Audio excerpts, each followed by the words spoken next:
aquilo que começamos na semana passada, e vamos continuar a nossa série de mensagens. Eu vou, depois, nas minhas férias, interromper essa série e retomá-la depois, na volta das minhas férias. Mas eu quero caminhar com os irmãos com esse entendimento, irmãos, que se nós conseguirmos entender nossas raízes e entendermos de onde nós viemos, a sua fé será muito mais firmada no Senhor. Eu creio que você conseguirá firmar sua fé ainda mais em Deus.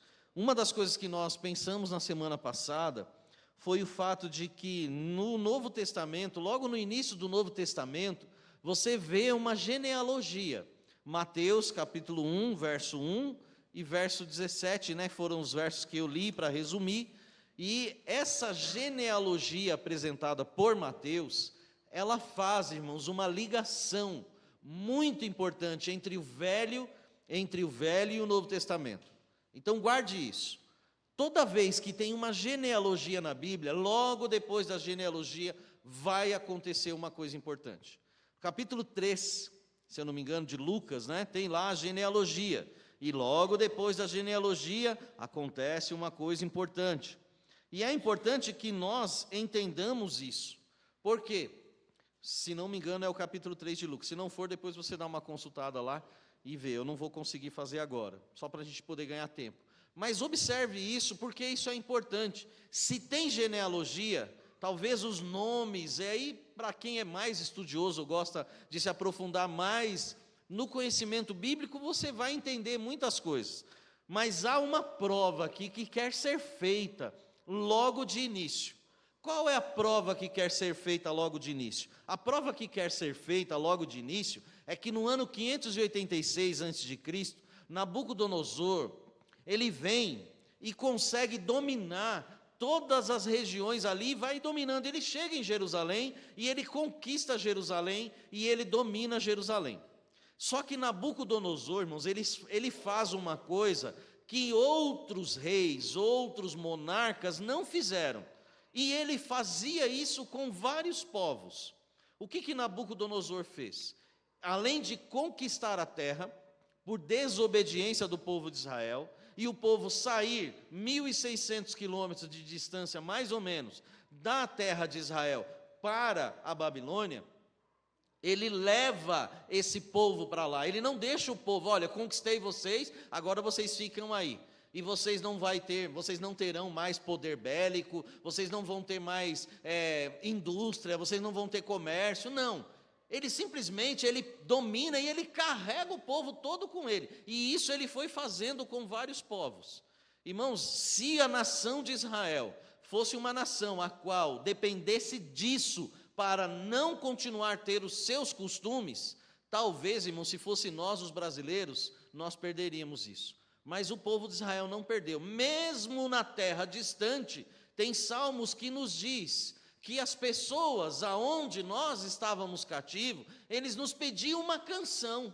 Como que nós vamos cantar? Como que nós vamos entoar os cânticos do Senhor se nós não estamos em Jerusalém? Se nós não estamos na nossa terra? Irmãos, você prestou atenção no que você cantou hoje? Vencendo, vem Jesus. Seguro estou, não tenho temor do mal.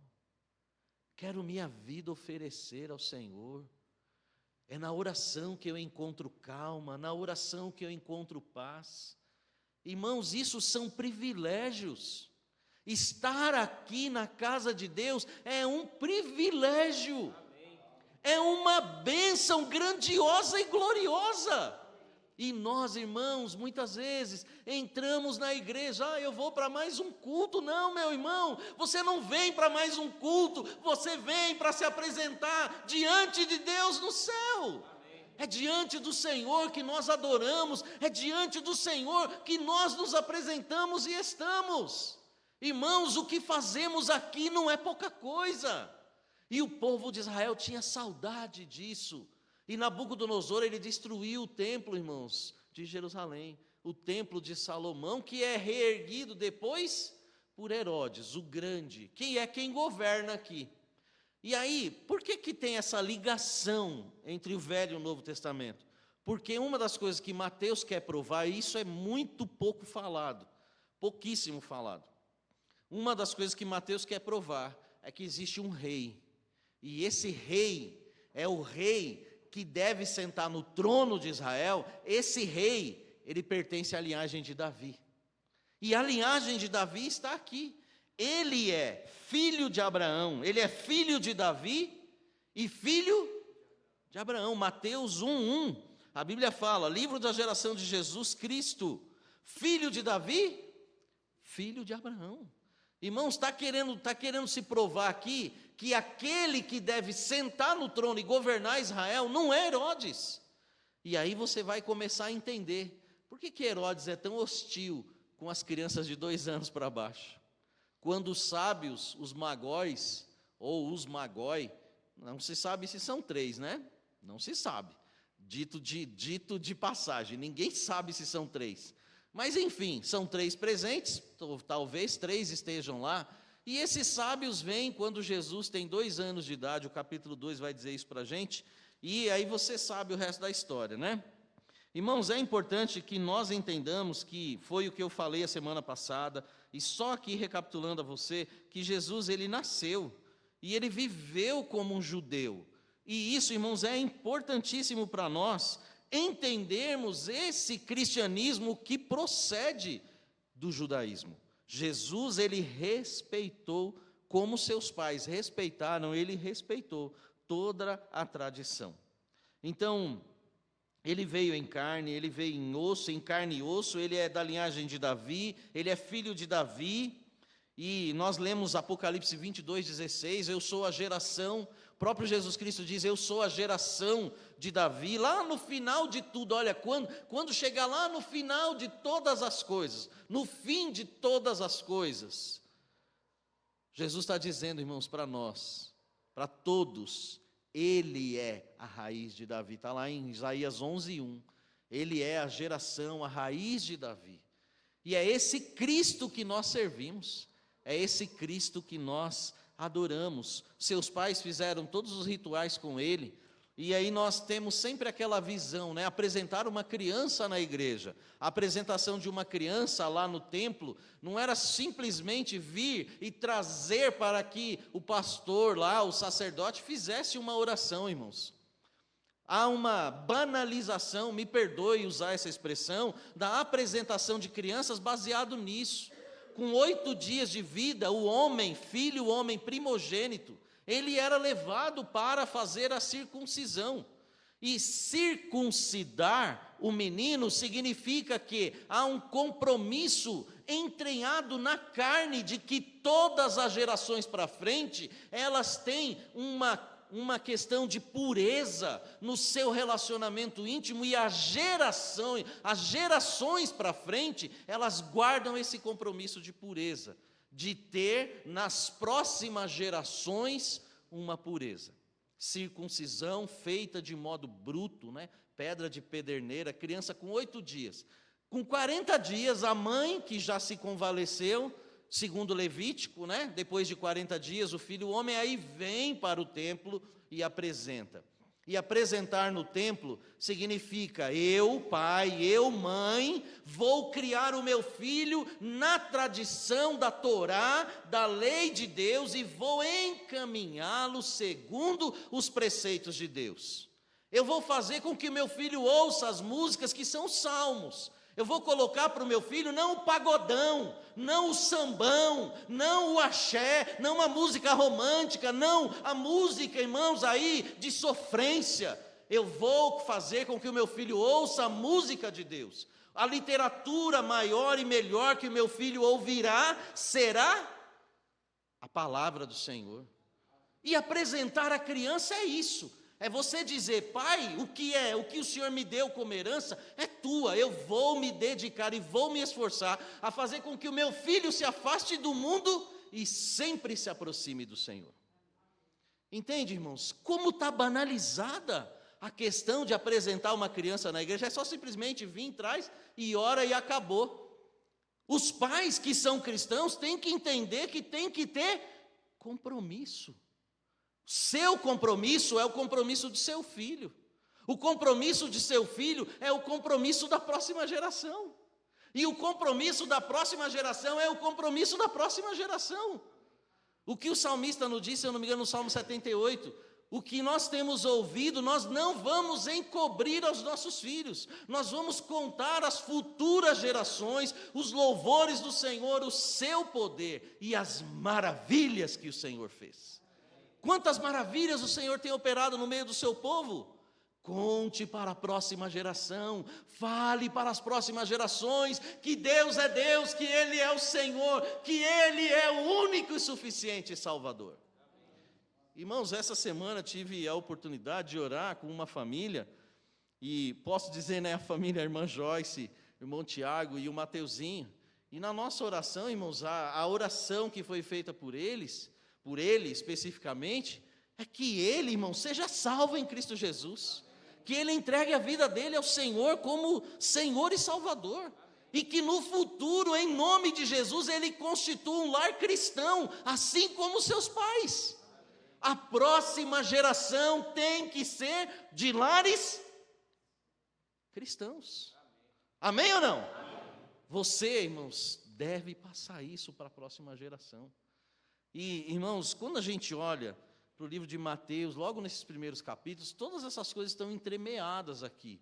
Então, assim, só tentando dar um resumo para você, há uma questão muito importante que Mateus quer defender aqui, nessa questão da genealogia. E a genealogia mostra de fato que Jesus é o Rei dos reis. Ele é o Senhor dos senhores, mas Ele é o Rei dos judeus. Por linhagem de sangue, Ele é o Rei dos judeus. Havia um problema em Jerusalém, em que nem o rei exercia, o rei de linhagem exercia a realeza, e nem o sacerdote exercia o sacerdócio. Zacarias, provavelmente o pai de João o Batista, era o sacerdote, mas ele não exercia. Por quê? Por causa da politicagem. É com dinheiro que resolve a coisa? Espera aí, eu tenho muito dinheiro, então dinheiro resolve, dinheiro está resolvido. Parece uma coisa, né? A gente estava brincando com os pastores essa semana. Eu levei para o café da manhã dos pastores uma Bíblia de estudo que o pastor Reginaldo ganhou, uma Bíblia linda, a mesma que eu ganhei aqui, né? E aí eu levei lá para os pastores, aí um pastor pegou a Bíblia dele e falou: pastor Valfrido, tal, não tem, a junta não vai sortear uma Bíblia dessa daí para nós, não, para cada um dos pastores. Eu falei assim, brincando, falei assim: irmãos, prepara aí que essa semana o pastor Reginaldo vai liberar as emendas partidárias aí. E os pastores riram, né, irmãos? Por quê? Porque é brincadeira, obviamente, né? Mas você conhece um público aí que mora ali, não é? Trabalha ali no meio do nosso país, e o negócio é assim. É na bufunfa que se resolve as coisas. Mas, nas coisas de Deus, irmãos, não é assim. Existia a linhagem de Arão, e essa linhagem tinha que ser respeitada. E nem isso estava sendo respeitado mais.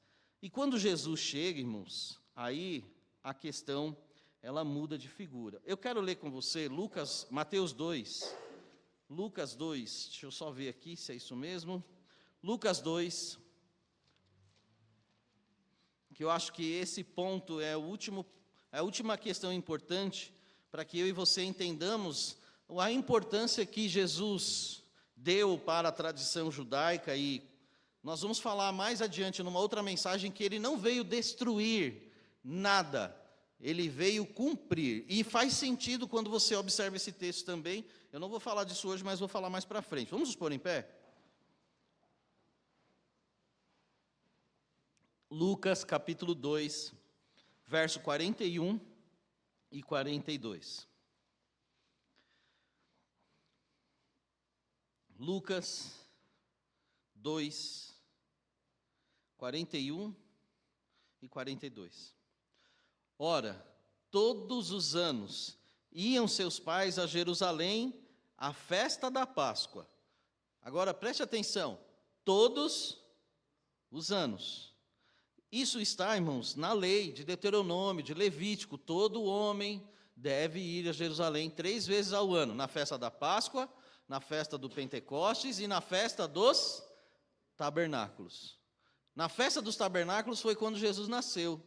Então, Pedro, Maria e José estavam lá para o recenseamento, calhou de se fazer o recenseamento justamente na festa dos tabernáculos. Todos os judeus vão lá para a festa, então vamos fazer o recenseamento. Essa foi a ideia do governo. E Deus usou esse momento para que Jesus nascesse na festa dos tabernáculos. Então, essas 3 festas, esse texto mostra para a gente, todos os anos, eles cumpriam aquilo que o Antigo Testamento pedia.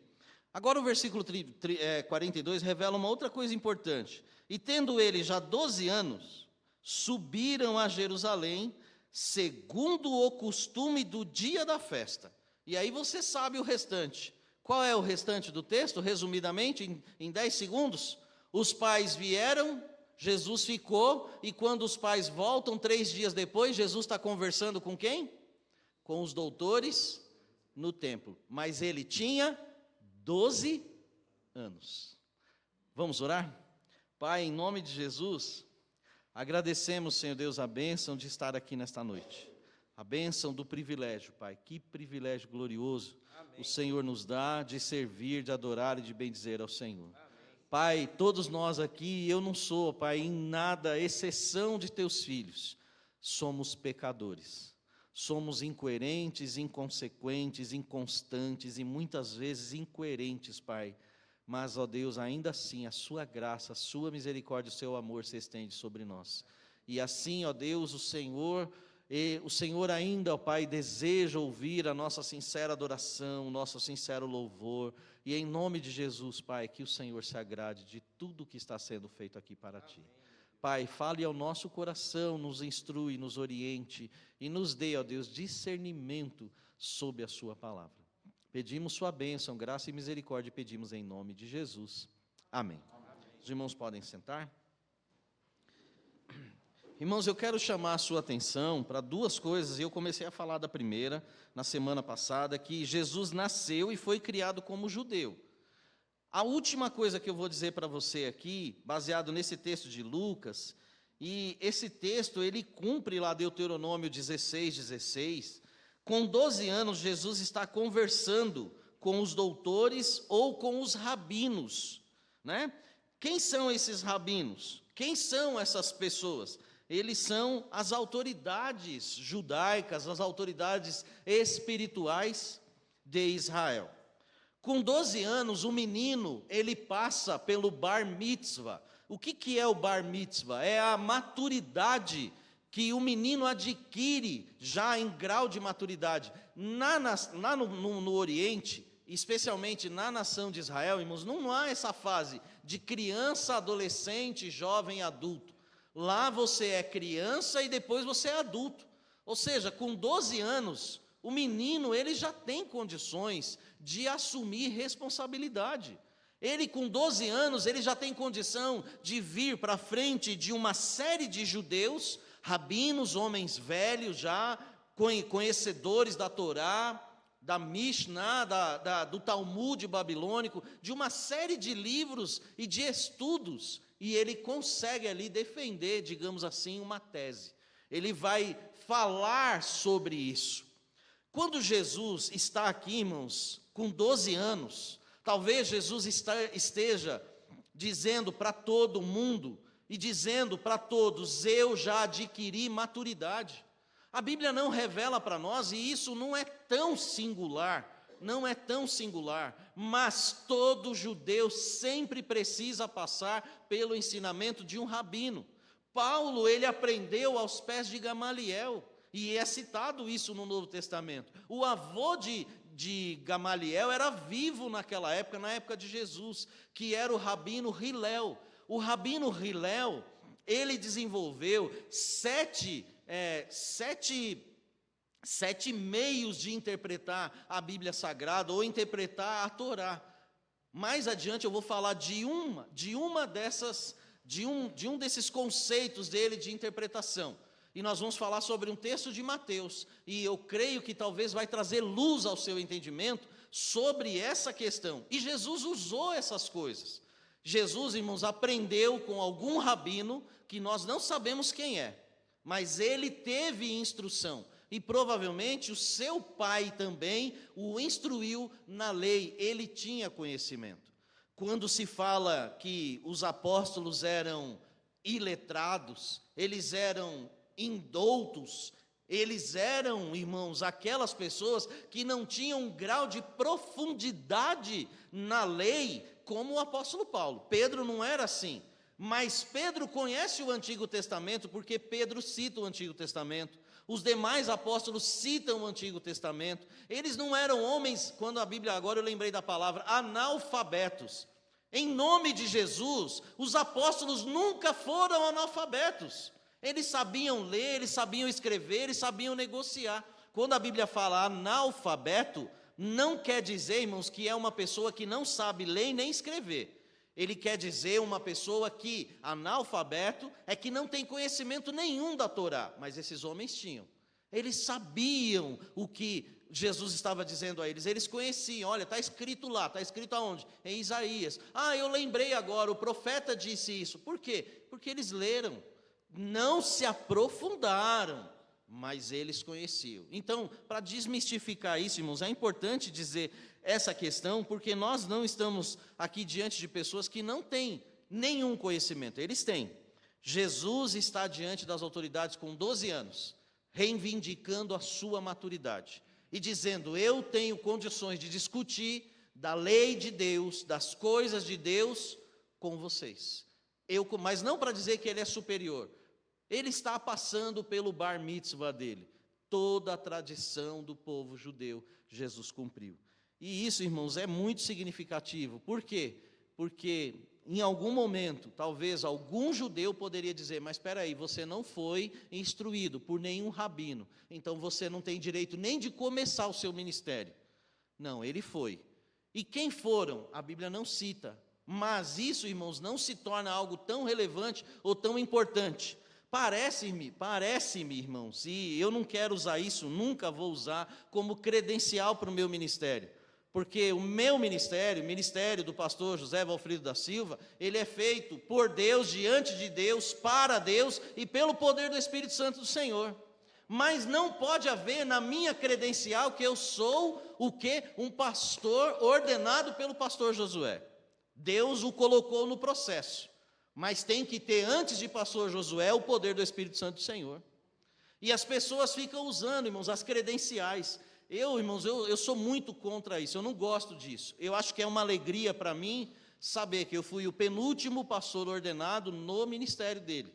Deus deu essa graça a mim, pastor Claudemir foi o último. Mas o que faz isso de nós ser melhor do que qualquer outro? Em nada faz. Não coloque joelho no chão, não. E não vai orar, não, irmãos. Não é o pastor Josué, já fez a história dele. Agora eu tenho que fazer a minha, né? Com o joelho no chão, com humildade e com perseverança. Seguindo essa caminhada que ele seguiu, que o nosso querido pastor Pedro Pereira da Silva seguiu, e é na caminhada desses homens que a gente vai seguir, para a glória e a honra do Senhor. Amém? E a igreja vai junto também. Irmãos, isso é extremamente importante. Jesus não credencia o ministério dele a um rótulo humano, né? O poder que vem do ministério de Jesus é o poder do Espírito Santo. Dito isso, irmãos, a segunda questão importante é que eu e você entendamos que Jesus, ele era um rabino. Ele era um rabino. Eu não separei nenhum versículo aqui, mas eu quero trazer a você a menção que eu sei que você sabe que existe. Judas, quando chegou para Jesus e tinha combinado um sinal com o pessoal que vinha com ele. Qual foi o sinal que eles combinaram? Foi o sinal do quê? Do beijo, né? Oi? É aquele que eu beijar. Por quê? Porque eles eram muito parecidos, né? Provavelmente as mesmas roupas. Jesus não tinha um terno e uma gravata que o distinguisse, né? Dos demais. Ele era muito parecido, estava muito ali. Aí vai lá. Só que Judas, ele usa uma palavra. E ele usou essa palavra ao longo da vida dele. Ele chama Jesus de Rabi.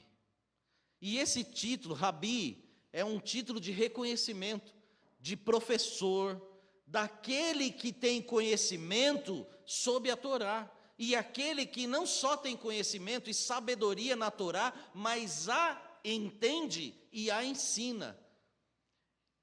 Diferentemente dos outros discípulos, que poderiam usar um título diferente para Jesus, poderia ser o título Curios, ou Quírios, que significa Senhor, aquele que é dono da minha vida, aquele que é o meu Salvador. Qual foi o reconhecimento de Judas? O reconhecimento de Judas que Jesus era um grande homem sábio, e que ele tinha sabedoria para ensinar as coisas, e tinha um poder sobrenatural sobre a vida dele para realizar milagres. Provavelmente era esse conhecimento raso que Judas tinha sobre Jesus. Mas, irmãos, Jesus, tendo nascido como judeu, vivido como judeu, Jesus chega aos 30 anos, e ali ele inicia o seu ministério. Lucas 3, 23, vá comigo lá. Lucas 3, 23. O médico, quando escreve para o amigo Teófilo, ele vai dizer: este mesmo Jesus estava como que começando os 30 anos, sendo como se cuidava, filho de José, filho de Eli, e aí vai fazer a ligação dele com quem? Com Abraão, com Davi, com Abraão, e vai fazer a ligação dele lá com Adão, porque todos nós somos filhos de quem? De Adão, a descendência aqui. E aí no capítulo 4 acontece algo importante. Qual é o acontecimento importante? Jesus é levado para o deserto, e ali ele é tentado pelo inimigo. São 40 dias e 40 noites sem comer, e Jesus vai iniciar o ministério dele. Logo em seguida, você vai ver que ele inicia o ministério dele.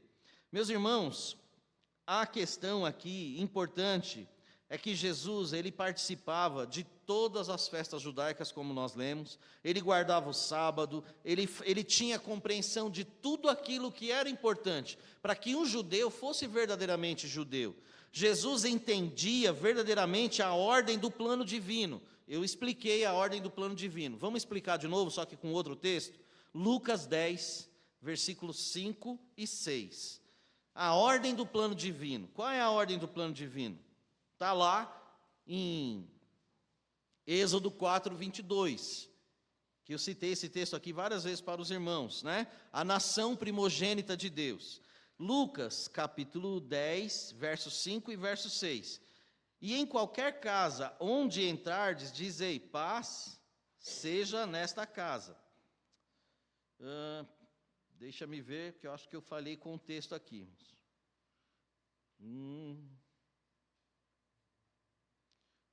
Lucas, capítulo 10, eu coloquei Lucas, né? Mas deve ser Mateus. Espera aí, deixa eu ver se eu estou me enganado aqui.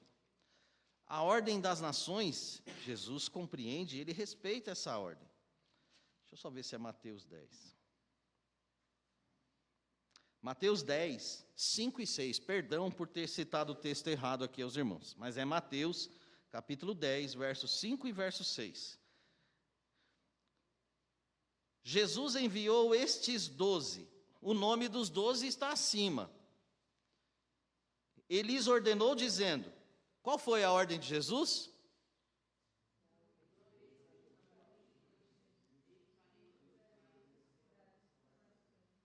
Vamos ler de novo? Bonito?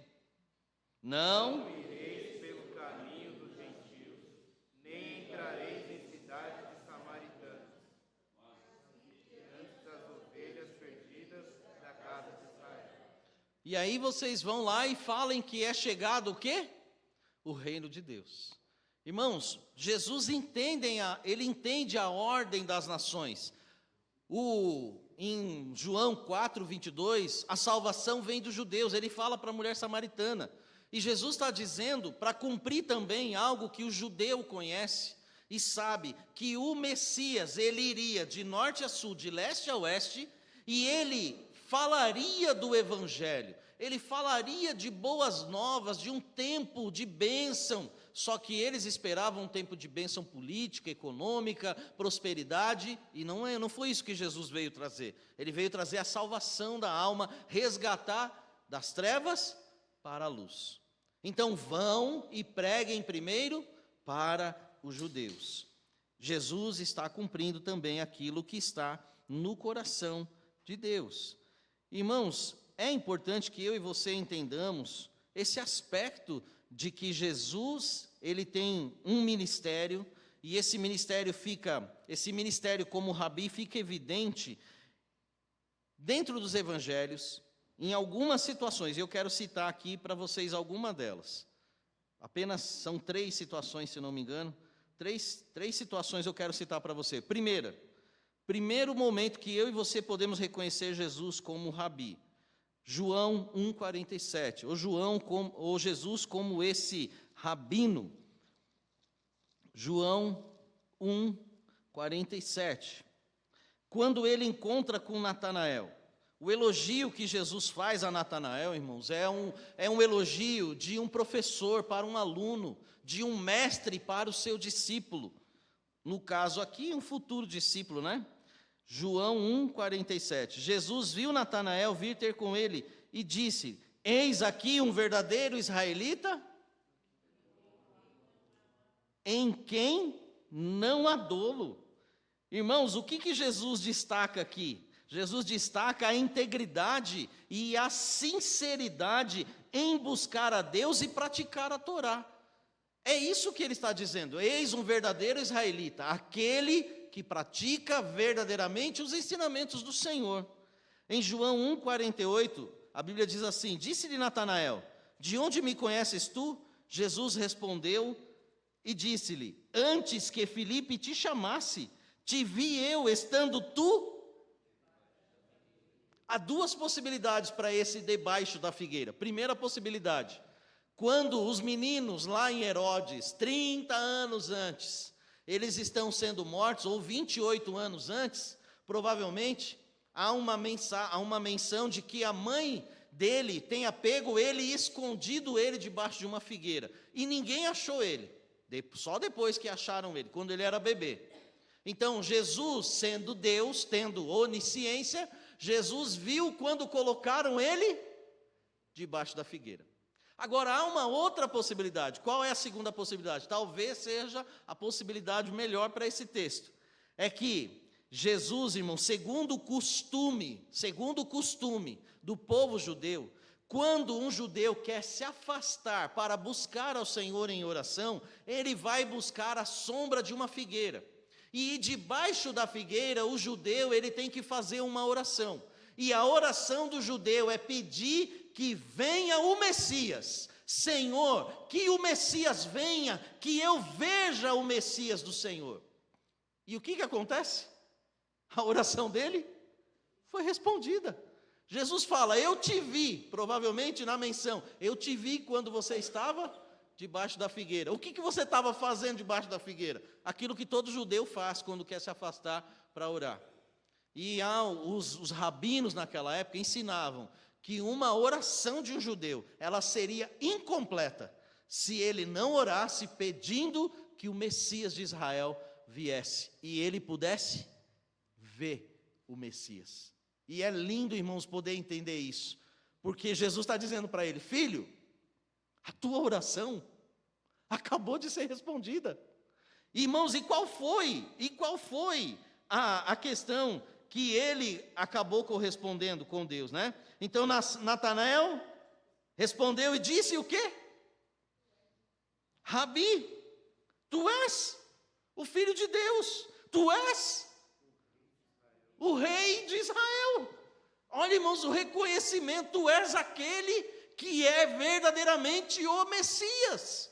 Eu estou reconhecendo a messianidade na tua vida, irmão, simplesmente por algo que Jesus revelou a ele, porque era sabido que o Messias faria essas coisas.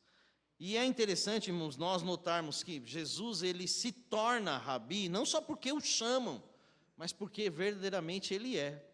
Um outro momento na vida de Jesus que mostra que ele é rabi também, que ele é um rabino e ele ensinou coisas boas, está lá em Marcos capítulo 12. Vá comigo lá em Marcos capítulo 12, por favor, do verso 28 até o verso de número 34. Quando Jesus é perguntado qual é o principal de todos os mandamentos. Olha só que interessante, eu vou ler para você, para nós, né? Vamos ler. E aproximando-se um dos escribas que os tinha ouvido disputar, sabendo que lhes tinha respondido bem e perguntou-lhe: qual é o primeiro de todos os mandamentos? Jesus respondeu-lhe: o primeiro de todos os mandamentos é: amarás o Senhor teu Deus? Não. Ele falou o quê? Ele falou, irmão, Shema Israel. Shema, ouve. Shema, do verbo ouvir. Ouvir, entender, praticar. Ouve Israel. Isso, irmãos, é muito importante porque remete a Deuteronômio.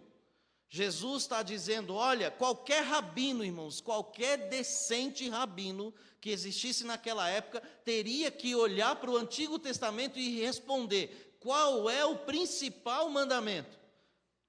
O principal mandamento é entender que existe uma coisa chamada monoteísmo. O que é o monoteísmo? É que só existe um Deus, digno de ser adorado. E esse Deus é o Senhor nosso Deus. Amém. Ouve, ó Israel, o Senhor teu Deus é o único Deus. Amém. Irmãos, isso é maravilhoso. Ele é o único Senhor, o Senhor nosso Deus é o único Senhor. E esse Shema Israel, ouve, ó Israel, nas duas primeiras palavras de Jesus aqui, irmãos, essas duas palavras, elas são recitadas 2 vezes por dia por todos os judeus. De manhã ela é citada e à noite também ela é citada.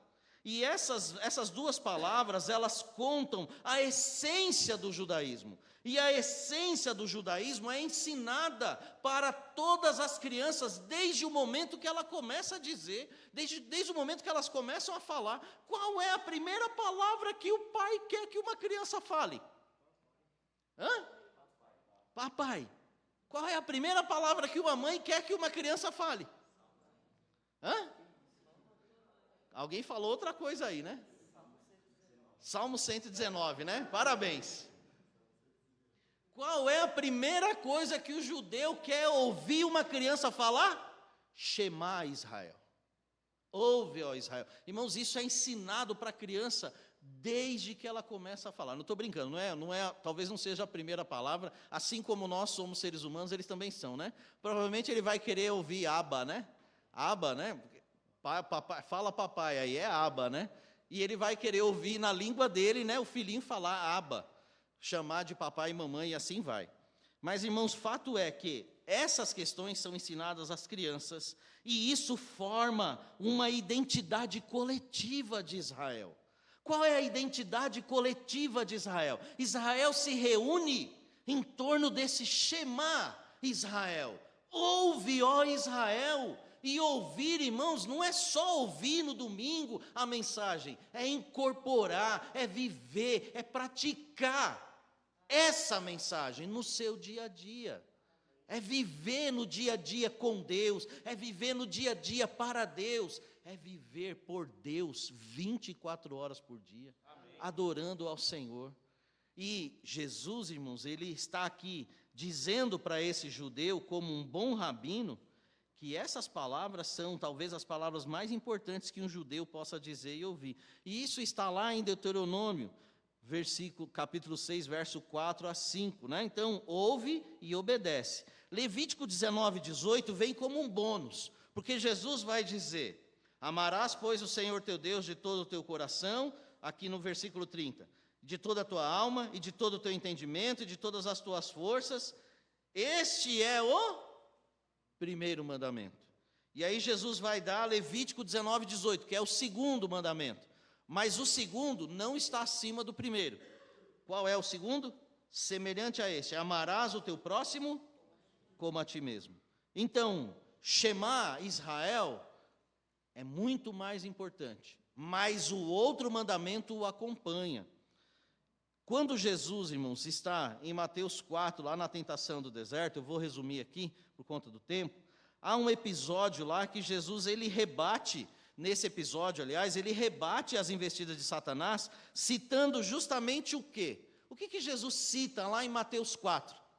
Ele cita Deuteronômio, ele cita Levítico, mas principalmente Deuteronômio. Quando Jesus vai revidar Satanás, ele revida Satanás com a própria palavra. Está escrito, Satanás, está escrito. Na literatura rabínica daquela época, irmãos, há um rabino no século 100, se eu não me engano, no primeiro ao terceiro século, esse rabino diz o seguinte, que o nome dele é Rabino Hanina Bar Papa. Se o tentador vier incitá-lo, expulse-o com a palavra de Deus. Uma das formas de expulsar o inimigo da sua presença é absorvendo a palavra e citando a palavra para ele.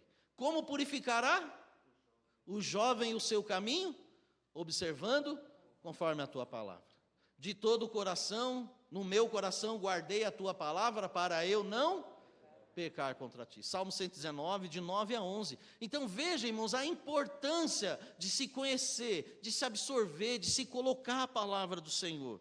Irmãos, essa é a essência que um verdadeiro rabino tem e ele ensina. E sem falar nos métodos, que o próprio rabino tinha à sua disposição. Entre os métodos, como o rabino, tinha, o Salmo 78, verso 2, a Bíblia fala, abrirei a minha boca em parábolas. Ou seja, contarei histórias que sejam fáceis de assimilação.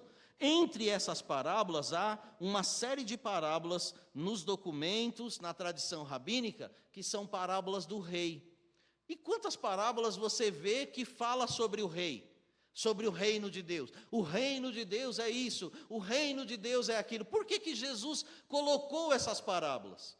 Porque já existia na literatura rabínica, que era a forma como os rabinos ensinavam, o melhor jeito de colocar conceitos no coração das pessoas. Eu quero concluir a mensagem nessa noite, bem rápido, e resumir para você, porque o tempo foi, a parábola do filho pródigo. Lucas 15, de 11 a 32, a Bíblia nos fala dessa parábola maravilhosa. Há 3 parábolas que têm o mesmo sentido em Lucas 15. A parábola da ovelha perdida, alguma coisa que se perde e que se precisa achar. A parábola da dracma, a dracma, irmãos, é uma moeda que faz parte de uma joia. Essa dracma é uma moeda que faz parte daquele pingente que as mulheres usam na testa. Já viu aquele pingente, não um pingente, mas uma espécie de um colar, como se fosse um colar, mas ela põe na testa. E faltou uma daquelas moedas, algo preciosíssimo para aquela mulher. Ela vai varrer a casa, ela procura. E ela acende a luz e tenta encontrar de todas as formas.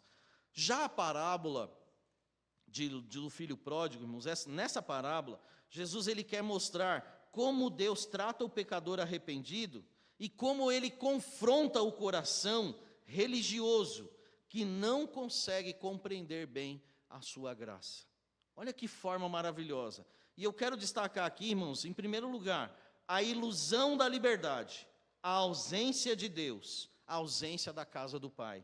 O que o filho pensa? Pai, me dá aí o que é meu. Ver, dar o que é meu, pegar o que é seu antes do tempo, porque o pai precisava morrer para receber herança. Então, provavelmente, o filho vê o pai morto no coração dele, ou não vê, mas só pensa no dinheiro, e pensa em usufruir aquilo que o pai conquistou. E o pai, de bom grado, dá. O pai dá, e o filho vai embora, Irmãos, como confrontar um coração religioso que não compreende a graça? O pai dá. E tem um dentro de casa que está lá, inconformado. Puxa vida, mas o pai está dando a herança. E aí você sabe que pródigo não é aquele que vem. Pródigo é aquele que desperdiça. Esse é o sentido do pródigo. Há uma questão, irmãos, que a liberdade ela traz uma ilusão, O pecado promete a liberdade, mas a escravidão destrói essa liberdade, afasta as pessoas de Deus, sempre, e leva a pessoa a uma miséria espiritual. A segunda questão que nós podemos ver nessa parábola é o arrependimento e o retorno. O arrependimento verdadeiro é mais do que remorso. Ai, eu estou sentindo ai meu Deus, eu estou sentindo. Será que o que você está sentindo está sendo produzido por você ou pelo Espírito Santo? Eu estou sentindo. Tem muita gente que confunde remorso com toque do Espírito Santo. Remorso é uma coisa, e toque do Espírito Santo é outra coisa. Voltar-se com humildade e com fé. É isso que o Espírito Santo produz. E o menino volta com humildade e com fé. A terceira coisa que nós podemos aprender nessa parábola: o pai compassivo, além de ser compassivo, ele é restaurador. Deus não somente perdoa, ele restaura. A graça surpreende, desarma e transforma.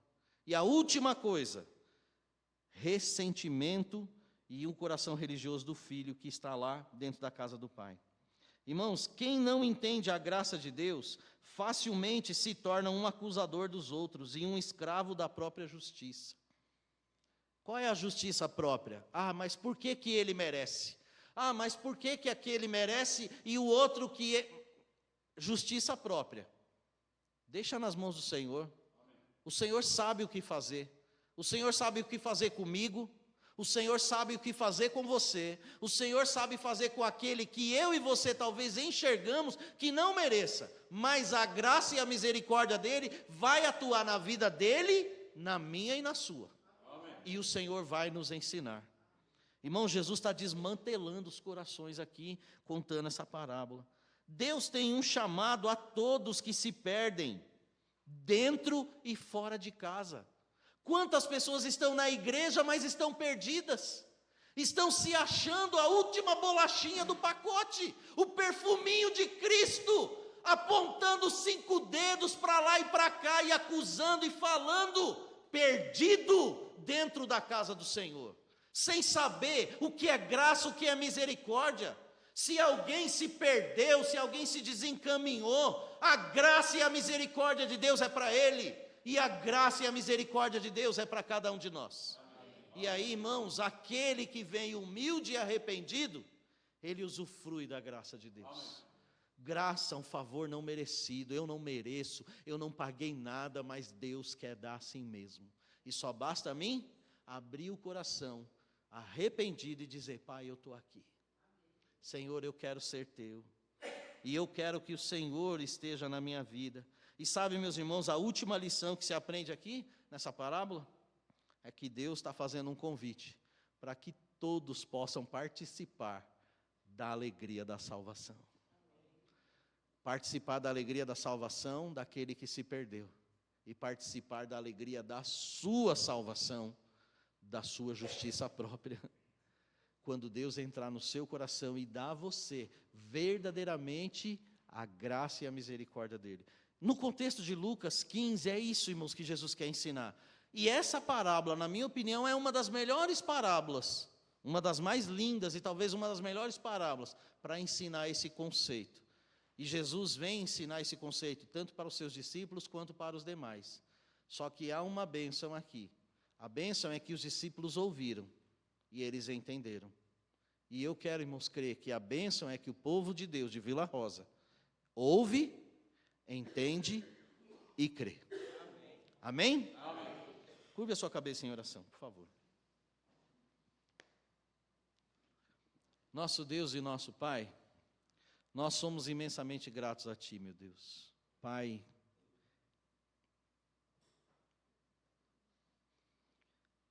é difícil, Senhor Deus, achar talvez alguma palavra que possa, ó Deus, no meu coração conseguir, Pai, expressar tanta alegria, ou tanta satisfação, Pai, pelo grande privilégio que o Senhor tem nos dado, de entender, Senhor Deus, a Sua palavra. Ó Deus, obrigado, Senhor Deus, porque nós podemos, através dessa mensagem, dessas palavras, simples palavras, meu Pai, poder enxergar que o Teu Filho Jesus, Ele não foi somente um simples professor, Ele não foi somente um simples conhecedor, Ele não foi somente um simples sábio e entendido da Torá, mas Ele foi aquele, Pai, que viveu a Torá, que verdadeiramente a cumpriu, e Ele trouxe, ó Deus, conceitos maravilhosos para a nossa vida, e um deles expressos aqui na mensagem da parábola do filho pródigo. Uma pessoa perdida, um dentro de casa também perdido, dentro da sua justiça própria, mas os dois precisavam se achar. E o pai, que não mediu esforço, o pai que levanta as suas vestes, talvez como um símbolo de indignidade, mas o pai não se preocupa com a vergonha que vai passar, Porque o mais importante, Senhor, não é a ofensa que o Senhor recebeu de cada um de nós. O mais importante é o perdão que o Senhor quer dar a cada um de nós. O mais importante é a graça e a misericórdia. Graça tão grande, tão gloriosa, que eu não mereço, que nenhum de nós merece. Mas o Senhor, ó Deus, matou o teu filho, Pai, enviou ele para morrer em nosso lugar, para sofrer a pena. E o Senhor quer, ó Deus, fazer com que teus filhos não só se sintam bem, mas que seguros eles estejam na resolução, ó Pai, dessa firme certeza que nós temos de nossa salvação em teu Filho Jesus. Pai, em nome de Cristo, Pai, esclarece, Senhor, esclarece ao coração desses teus filhos aqui e de cada um de nós, Senhor Deus, de que o Senhor, ó Deus, é um Deus maravilhoso, Pai. Não só porque o Senhor dá bênçãos, porque o Senhor ouve a nossa oração, porque precisamos, Senhor Deus, sair das enrascadas da nossa vida, porque precisamos de paz, de alegria, de proteção, de saúde, não é só por isso. Pai, todas essas coisas serão passageiras, mas o Senhor nos remete a olhar para a eternidade. A eternidade, ó Pai, é que nós não podemos viver sobre a nossa justiça própria, e nós devemos viver, ó Deus, orientados pela graça do Senhor.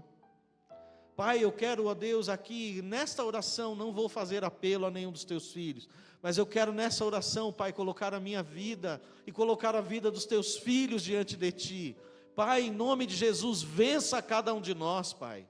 Vença, Senhor Deus, nossos conceitos, preconceitos. Vença, Senhor Deus, a cada hora, a cada dia, a cada momento, ó Deus, as nossas vidas, no sentido, Pai, de que nós entendamos verdadeiramente os ensinos da Tua palavra, do grande rabino que o Senhor foi, o Teu Filho foi aqui na terra, ensinando e dando, Senhor Deus, a nós conceitos eternos e espirituais, sobre os quais nós podemos calçar a nossa vida.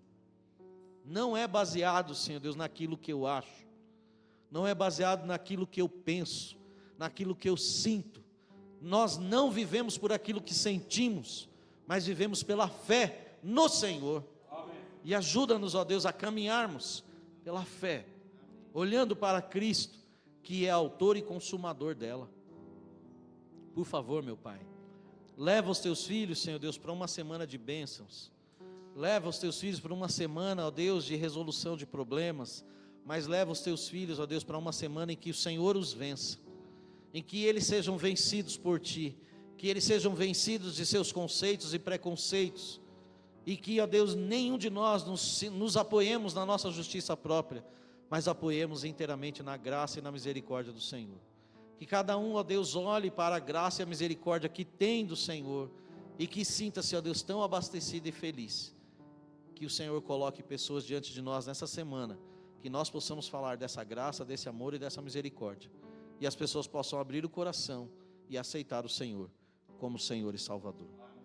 Pai, eu peço a Deus que o Senhor continue nos dando, ó Deus, cada dia mais firmeza da nossa fé no Teu Filho Jesus, nas raízes judaico-cristãs que nós temos. E ó Deus, nós queremos, ó Pai, antes de terminar esse culto, lembrar da amada nação de Israel. Amar, ó Deus, essa nação que o Senhor ama, o povo a quem o Senhor ama, que está, ó Deus, agora em guerra, está sofrendo. Os motivos, as motivações nós colocamos diante do Senhor e pedimos graça para eles e para o Irã, para as nações que estão ao redor, aqueles que têm grande ódio do teu povo. Pai, em nome de Jesus, dê graça, Senhor Deus, que o Teu povo ache saída, e uma saída rápida e benéfica, ó Deus, a cada um, Pai. Senhor Deus, no meio de toda essa situação, que Cristo seja conhecido como Messias, como aquele que veio para salvar a toda a humanidade, Pai. Pedimos, Senhor Deus, Sua bênção, Seu amor, Sua graça e Sua misericórdia, pois nós pedimos isso em nome de Jesus. Amém. A divisa: ora, sem fé é impossível agradar a Deus. Se Deus é por nós, quem será contra nós? Ore em silêncio. E assim o nosso culto finaliza. Que Deus te abençoe.